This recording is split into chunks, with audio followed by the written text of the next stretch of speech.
Voilà, je suis donc l'avocat de service, et ça fait une dizaine d'années que j'ai le grand avantage, l'honneur de pouvoir travailler avec les Palestiniens pour défendre leurs droits. Donc moi je suis un avocat français, je suis même un avocat gaulois, je me suis toujours très bien entendu avec eux, mais je suis dans une position qui est de défendre les droits des Palestiniens. Je ne suis pas palestinien, j'essaye de les comprendre. Et on essaye d'agir avec nos moyens. Voilà. Je dois dire que j'ai pu aller plusieurs fois en Palestine et rencontrer de nombreux Palestiniens en dehors du territoire. Et chaque fois, j'ai rencontré chez eux le même attachement à défendre leurs terres, à défendre leurs droits. Et il faut bien comprendre que notre posture, quand on est devant les tribunaux, c'est vraiment de défendre, mais une cause qui est entièrement logique. C'est-à-dire qu'on le présente parfois comme des revendications. Tu revendiques ceci, tu revendiques cela, et qu'est-ce que tu demandes? Mais les Palestiniens, ils demandent simplement à être restitués dans leurs droits. Des droits qui sont reconnus, qui existaient. Ils n'ont pas de revendications. L'État comme la Palestine comme un État, elle existait il y a un siècle, en 1920. Et maintenant elle a disparu. Alors on ne revendique rien, on dit simplement rétablissez le droit. Voilà. Et on parlait, c'était le prétexte de la réunion, la fameuse déclaration de Balfour. Donc je ne vais pas reprendre ces exposés devant vous, mais je fais un lien quand même avec cette déclaration qui est à la base de beaucoup de choses. Et le propos qu'on entend très souvent sur la France, pays des droits de l'homme, et la Grande-Bretagne, pays des droits de l'homme. Non, bien sûr, mais c'est que la moitié des choses. La France est le pays du colonialisme. La France est le pays de briser les peuples. La France est le seul pays qui a rétabli l'esclavage. Tous les jours, j'entends la France des droits de l'homme. Mais quelle est notre histoire? Évidemment, je la connais.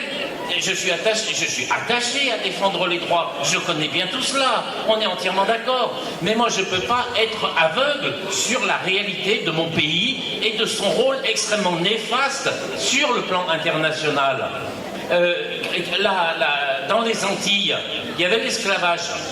Et les Antilles qui ont été achetées avec génocide des Amérindiens. C'est vieille histoire, hein.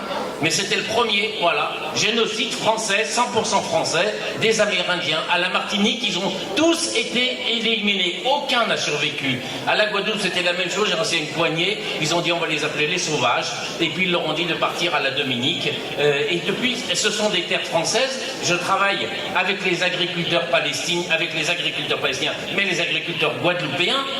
Les agriculteurs guadeloupéens, mes amis, sont comme les Palestiniens. Ils ont leur vie qui est brisée par la violence des puissances, vu qu'ils sont toujours locataires des terres qui appartiennent aux descendants d'esclavagistes. Et ça, c'est la France qui le fait. Les agriculteurs guadeloupéens, ils sont venus sur cette terre par l'esclavage, ils ne peuvent pas accéder à la propriété, et ce sont des Versaillais et des Chouans qui sont propriétaires des terres en Guadeloupe, et la France qui organise cela. La France est le seul pays qui a rétabli l'esclavage. Napoléon Bonaparte, je veux bien, mais Napoléon Bonaparte, on l'honneur. Mais moi je pense qu'il faut le débaptiser, tous les ponts, les rues, les avenues qu'il y a à son nom. Il a rétabli l'esclavage. Il a fait les guerres de conquête en Europe, que c'est une horreur. Enfin, l'armée française qui arrive en Égypte, mais ça vous fait pas bizarre quand même? Est-ce que la France a quelque chose à faire en Égypte? Évidemment. La présence amicale, la présence culturelle, toute l'entraide que l'on peut trouver, le plaisir, l'échange. Mais qu'est-ce que la France va aller conquérir l'Égypte? Qu'est-ce que c'est que ces guerres de conquête, à part la menace même de la guerre? Et on idolâtre ce monsieur. La France, en 92, a aboli l'esclavage, parce qu'ils avaient peur qu'il y ait la rébellion. Ok. Bonaparte reprend le pouvoir en 1804, il rétablit l'esclavage. C'est-à-dire que des êtres humains qui étaient sortis de l'état de choses, qui arrivent à l'état d'être humain, sont rétablis état de choses jusqu'en 1848, avec des conditions absolument horribles de vie. C'est-à-dire que l'esclavage, c'était la mort, c'était le viol, c'était une gravité exceptionnelle. C'est la France qui a fait ça. Regardons bien les deux piliers. Dans quel pays est-ce que vous avez un ministre de l'Éducation nationale et ministre très influent, qui vient à la tribune de l'Assemblée nationale pour vous dire il y a des races supérieures et il y a des races inférieures, Et c'est le rôle des races inférieures, des races supérieures, que de civiliser les races inférieures. Qui est-ce qui dit ça? C'est pas Hitler, c'est Jules Ferry, celui qui est au fronton de toutes nos écoles. Une déclaration qui est parfaitement connue et qui a justifié la politique de colonisation, les crimes qu'on a commis en Algérie. C'est ça notre réalité. Aussi, ne découvrez pas aujourd'hui que la France soutient Israël, que soutient le sionisme. C'est une tradition politique extrêmement lourde. Quand Pétain il prend le pouvoir, il ne le prend pas par un coup d'État, c'est les parlementaires qui lui ont donné. Regardons notre histoire en face. Et vis-à-vis de la Palestine, la dette de la France, la dette de la Grande-Bretagne, elle est considérable. En tant que Français, que ça plaise ou non, j'ai les mains tachées du sang palestinien que mes ancêtres politiques, avec le mal qu'ils ont causé. C'est ça notre réalité. La Palestine n'a rien demandé à personne. Les Palestiniens, les chrétiens, les juifs vivaient très bien ensemble au début du XXe siècle.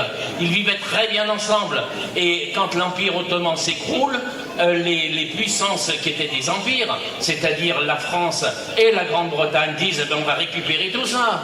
Voilà. Et donc c'est les fameux accords. Et ensuite cette déclaration de Balfour qui vient en novembre 2017, en novembre 2017, parce qu'on voit que la guerre est en train de changer. Donc on se dit on va se mettre une tête de pont occidentale parce que ces peuples ils risquent bien d'aller vers la révolution soviétique. Donc c'est un moyen de contrôler, c'est un acte de puissance coloniale de la Grande-Bretagne avec l'accord complet de la France. Et la déclaration de Balfour elle est faite une semaine après.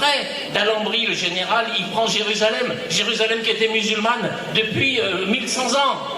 Regardez votre histoire, regardez votre histoire. Le pont d'Alembert, qu'est-ce qu'on attend pour le rebaptiser? Enfin, mais c'est le premier, il est médaille d'or dans les colonisateurs, celui-là. Hein, bon, et l'histoire se passe ainsi. Les Palestiniens, en 1920, sous la pression des États-Unis, qui, à l'époque, était une puissance anticoloniale. Attention, l'histoire des États-Unis, elle est coloniale, impérialiste depuis 60 ans, et c'est un massacre. Mais à l'époque, c'était le président Wilson qui sait que les États-Unis se sont libérés du colonialisme. La fête des États-Unis, c'est Independence Day, hein, libération de l'Empire britannique.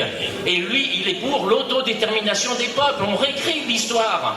Et il soutient l'autodétermination des peuples en disant l'Empire ottoman s'est explosé, mais il va falloir que ces peuples arrivent à l'autodétermination. Et donc, on va envoyer sur place une équipe, une étude, pour voir ce que veulent les peuples. Et vous avez un rapport qui a été fait, c'est en 1919-1921, le rapport de King et Crane, qui sont deux États-Uniens, qui font un travail remarquable, qui vont là-bas et qui disent mais votre projet sioniste, mais personne n'en veut. C'est une terre arabe où coexistent les musulmans, les chrétiens et une minorité chrétienne et une minorité juive. Ils ne veulent pas de votre projet. Ça va être des violences perpétuelles. C'est pas moi qui vous le dis, c'est les observateurs de l'époque. Et vous trouvez sur Internet le document complet, rapport de King et Crane.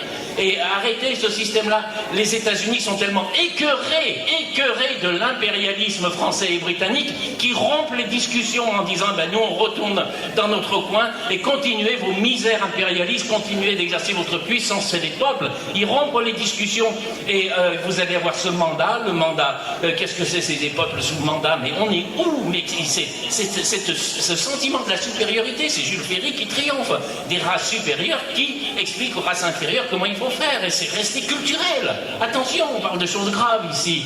Donc l'histoire se fait comme cela, et le peuple palestinien est quand même reconnu à l'époque. À l'époque, la Palestine, c'est un État sous mandat, avec un système juridique, avec une cour constitutionnelle, avec une cour de cassation, avec ses lois, avec ses passeports, voilà, tout ça. Jusqu'en 40, juste avant 47, 48, on a des arrêts rendus par la justice britannique. La britannique, ils étaient mandataires. Et il y a un Palestinien qui a fait un trafic et on lui dit on va t'expulser de Londres. Ah, il dit c'est impossible parce que je suis né sous le mandat britannique, donc je suis britannique, vous ne pouvez pas m'expulser. 1939, la Cour de Londres, elle répond mais pas du tout mon ami, mais pas du tout. Nous on est juste mandataires, c'est-à-dire que toi tu es palestinien et donc on peut très bien t'expulser de Londres parce que tu n'as jamais eu la nationalité britannique vu que tu as la nationalité palestinienne. Et je peux vous trouver comme cela 50 arrêts de justice qui disent qu'il y a une souveraineté palestinienne et en 47 elle a disparu. elle est passée où? Elle est passée où? Elle a été volée. Et elle n'a pas été volée par l'ONU. Elle a été violée par la violence de la Nakba.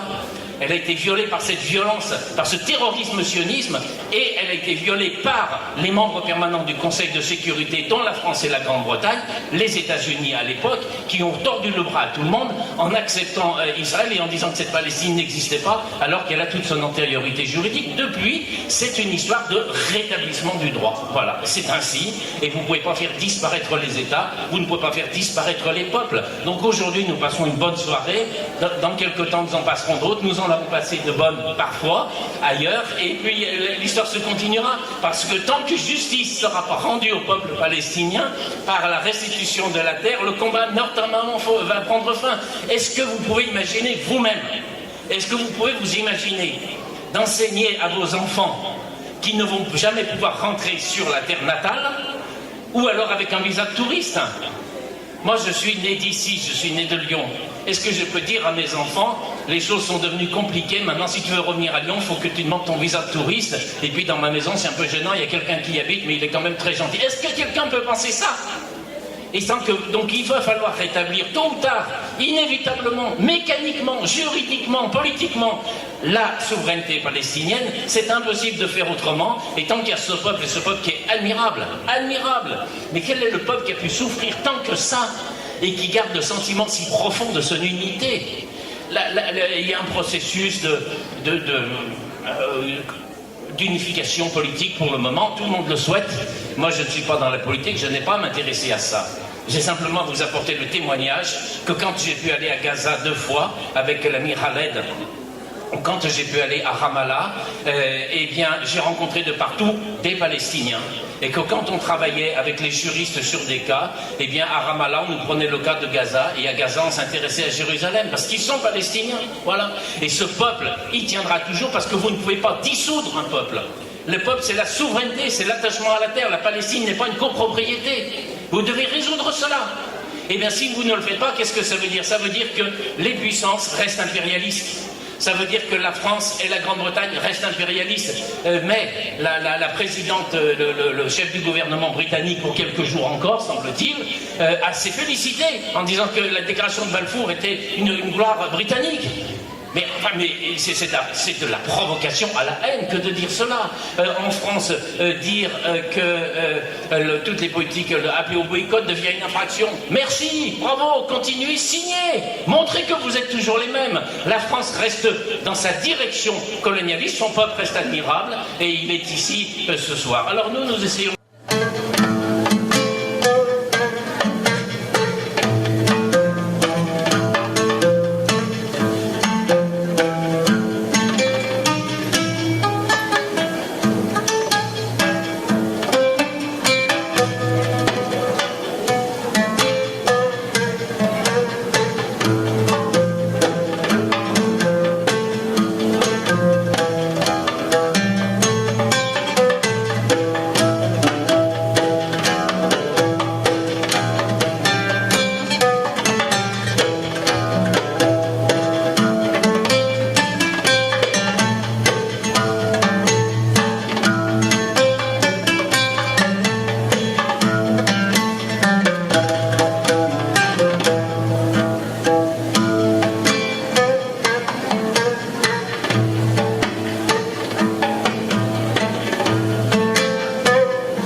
Nous avons des contacts permanents avec la société civile palestinienne et nous essayons d'agir. Et je peux simplement, sans alourdir ni rallonger inutilement, vous parler d'une plainte exceptionnelle que nous avons déposée ce mois de juillet. C'est devant la Cour pénale internationale. Bon, alors Cour pénale internationale, ça nous paraît un peu loin ce soir, mais il se trouve que pour ce qui est des Palestiniens, c'est quand même un des moyens d'agir. Il y a eu c'est la 3e série d'actions que l'on fait devant la Cour. L'autorité palestinienne a ratifié le traité de la Cour pénale en décembre 2014. Et donc, à ce jour, vous voyez quand même les victoires qu'il y a. La Palestine, c'est un État, je ne sais pas, les observateurs, etc. Avec le ministre des Affaires étrangères français, oui, qui prend l'air intéressant comme cela. La Palestine est admise comme État membre à la Cour pénale internationale. Voilà, ça c'est clair au moins.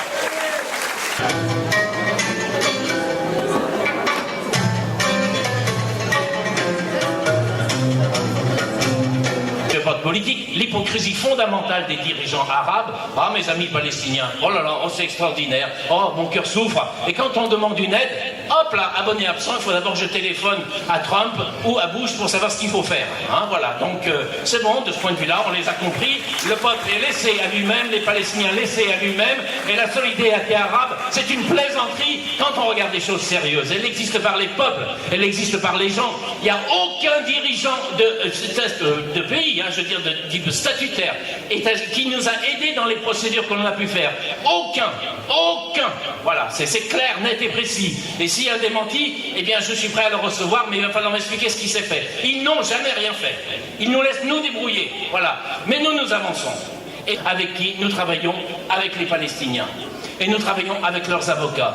Et nous travaillons avec un certain nombre de responsables politiques qui arrivent à nous demander un certain nombre de choses avec les difficultés qui sont les leurs. Bon courage pour diriger la Palestine dans l'environnement tel qu'il est. Donc je ne vois pour ma part aucun reproche. Je prends simplement les événements comme ils sont. Ce mois de juillet, après, je vais dire, un long travail d'organisation, de conviction, de rencontre, nous avons obtenu le fait que pour la première fois, la société civile palestinienne, par ses terres, par sa terre, par ses tripes, par ses personnes, par le courage, s'est adressée à la justice internationale. C'était plus l'un ou l'autre qui va le faire, c'est le peuple palestinien de Gaza. Nous avons reçu et versé à la Cour pénale internationale 450 mandats de Palestiniens qui donnent leur carte d'identité et leur adresse à la Cour. Ça compte. C'est-à-dire que ce sont des habitants de Gaza. Donc les choses ne se font pas, eh bien en tant qu'habitant de Gaza, je m'adresse à la justice et je donne ce témoignage. Il y a également dans cette plainte 40 syndicats et associations, les plus gros syndicats de Gaza, les enseignants, les fonctionnaires, les agriculteurs, les pêcheurs, tous s'organisent en disant « mais c'est insupportable cette violation du droit avec tout le monde qui regarde comme s'il n'y avait rien ». Il y a une cour, on a ratifié, ils déposent plainte. Et donc il y a 150 personnes, 40 nous aurions pu en avoir beaucoup plus, mais c'est quand même assez difficile de travailler. Et je veux les saluer parce que leur courage est magnifique. 40 avocats de Gaza qui ont signé la plainte avec nous. 40 avocats de Gaza qui donnent leur nom et leur adresse. Et qui disent, moi je dépose plainte, et je dépose plainte contre l'occupant, contre la puissance militaire. Je porte plainte parce que nous sommes en situation de guerre, et que la guerre a des lois, et que vous violez ces lois, et nous citons quelle est la puissance agressive. C'est-à-dire qu'il faut sortir de ce schéma insupportable, où quand on dit, ah tu défends les Palestiniens, oh là là, ce qui va arriver. Mais quand je défends les Palestiniens, je défends le droit contre l'agresseur. C'est l'agresseur qui est notre but dans le procès, c'est lui que nous visons. Et l'agresseur s'appelle Israël, avec l'appui des États-Unis, de la France et de la Grande-Bretagne. Et la bienveillance de l'Europe qui balance de l'argent pour qu'on lui fiche la paix. Voilà la réalité exactement telle qu'elle est, qu'on ne raconte pas d'histoire.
De Jérusalem-Est. Et donc c'était important, et c'était la demande des Palestiniens de Gaza de dire mais Gaza ne va pas plaider que pour Gaza. Gaza ne peut pas plaider que pour le blocus. Gaza ne peut pas plaider que pour l'agression militaire de l'été 2014. Parce que Gaza, c'est la Palestine.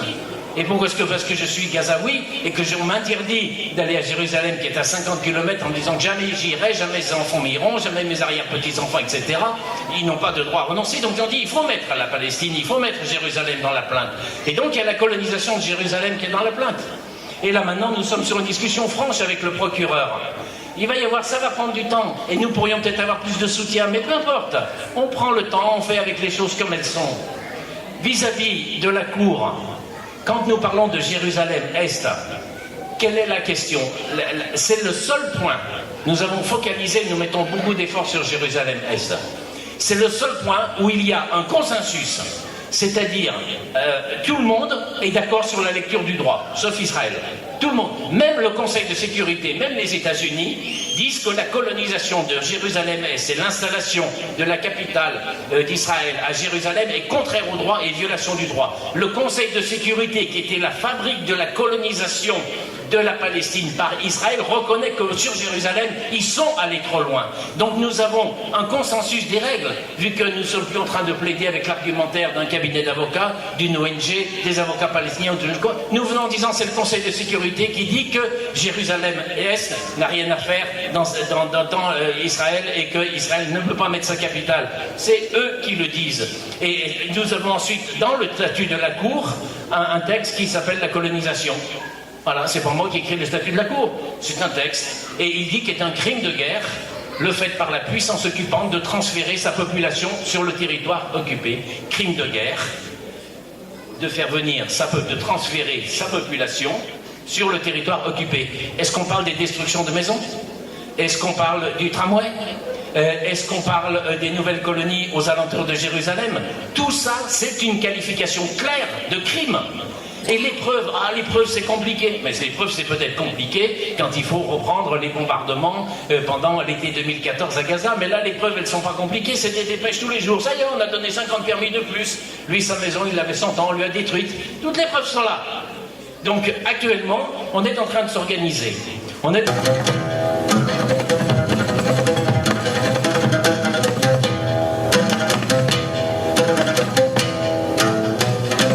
horrible de colonisation par l'argument du droit, on n'en veut plus. Et ça viendra de la force des Palestiniens d'avoir su inverser ce rapport de force en disant que, eh bien maintenant, ça suffit comme cela, on vous a vu votre discours sur les droits pour mieux les brimer. C'est connu maintenant, voilà.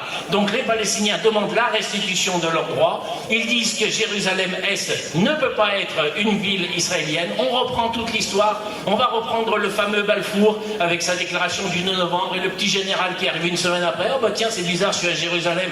Attendez, vous commettez des infractions, eh bien nous on est là pour les faire sanctionner. Voilà. Et on est organisé pour cela. Et on va le faire en toute simplicité. Et si vous nous aidez un petit peu, je veux dire, nous, les États, et bien ça ira mieux. Si vous ne nous aidez pas, ça ne sera rien. Vu que les oppositions qui sont faites ne font que renforcer notre détermination. Je vais vous dire que quand vous allez à La Haye et que vous avez le mandat, que vous avez travaillé avec 40 avocats palestiniens et qu'il y a des amis du Maroc, d'Algérie, de Turquie qui sont avec nous, on se dit quand même qu'il va se passer quelque chose. Donc il faut, je ne dis pas, il faut garder la confiance, il faut créer la confiance, il faut se battre pour la confiance. Il faut avancer sur ce terrain. Mais vous devez avoir l'idée qu'il y a un droit de domination, un système où on commence par les chars, on commence par l'aviation, et derrière on vous met le système juridique. Donc au lieu de dire c'est dictature, etc., on vous le met avec un espèce de petit habillage comme cela. Mais ça, on n'en veut plus, on a compris. Voilà. Donc on se bat contre cela. Et alors que le droit a été l'outil de domination, que c'est par des résolutions de l'Assemblée Générale et des résolutions du Conseil de sécurité qu'on a colonisé et donné l'habillage pour coloniser la Palestine, les Palestiniens ont l'immense sagesse, mais également parce qu'ils savent ce qui se passe, ils savent ce que c'est que leur peuple, ils savent ce que c'est que leur histoire et leur civilisation, de reprendre à leur tour l'arme juridique pour la retourner contre ceux qui l'ont créée. Donc nous travaillons ensemble. Problème, c'est de montrer qui est le droit et qui est le voyou. Et quand nous reprenons, on a déposé la plainte à la CPI pendant l'été 2014, avec ce fameux mandat qui nous venait de Palestine. Et ensuite, il y a eu beaucoup d'ébullitions dans la société palestinienne, et Mahmoud Abbas a dit, je demande un certain nombre de choses, et si je ne les obtiens pas, je ratifierai le traité de la CPI à la fin décembre. Chose qu'il a faite. Mais pendant toute cette période-là, qu'est-ce que vous voyez? Vous voyez un peuple, vous voyez un État qui dit « je vais peut-être aller rejoindre une juridiction internationale et tenter ma chance devant les juges ». Quand vous voyez le monde compliqué comme il est, le monde de guerre que nous créent les États-Unis tous les jours, que nous crée la France quand elle va faire exploser la Libye, quand vous voyez ce monde-là, et que vous avez un peuple qui a tant souffert, qui dit « ben moi, finalement, je vais peut-être aller rejoindre une juridiction », eh ben, je dis bravo. Aucune aide, rien du tout, aucune. Hypocrisie complète de tous ces chefs d'État qui arrêtent de nous saouler avec leur discours qu'on aime bien les Palestiniens. Non, non, non, c'est bon, c'est bon, c'est bon. Non seulement aucune aide, des pressions pas possibles pour dire si c'est signé, on va couper les vivres. Voilà. Et il y a eu une ministre adjointe, secrétaire d'État britannique, qui a démissionné à l'époque en disant c'est insupportable la pression qu'on fait sur les dirigeants palestiniens, simplement parce qu'ils veulent rejoindre un traité qui est là pour instaurer la paix par la justice internationale. En plus, une cour que vous avez créée, et voilà. Donc, comment vous pouvez m'expliquer, si ce n'est qu'en face ce sont des voyous, qu'on nous empêche d'accéder à la justice? C'est tout à fait clair. Je demandais la justice, ah non, c'est pas ça, c'est irrecevable, c'est nul, c'est pas comme si... Vous avez eu cet été des déclarations, parce qu'on avait fait une première plainte en 2008-2009, et la plainte, elle était excellente. Elle était signée par le ministre de la Justice de Palestine en 2009. Et le procureur Ocampo a fait sombrer notre procédure. Sombrer, voilà. 10, elle est avec nous. Le peuple palestinien, il est droit. Chaque fois que j'ai pu travailler avec d'anciens prisonniers, avec des enfants, avec des femmes, avec les fonctionnaires qu'il y a là-bas, avec des responsables politiques, j'ai toujours vu des gens qui sont droits, qui disent on a simplement une chose, un peuple, une terre, le droit à l'autodétermination, laissez-nous vivre notre vie, nous le faisons par la politique, si nous pouvons leur donner un petit point, un petit appui par le plan du droit, soyez sûrs qu'on y mettra toute notre énergie, et je vous remercie pour votre attention.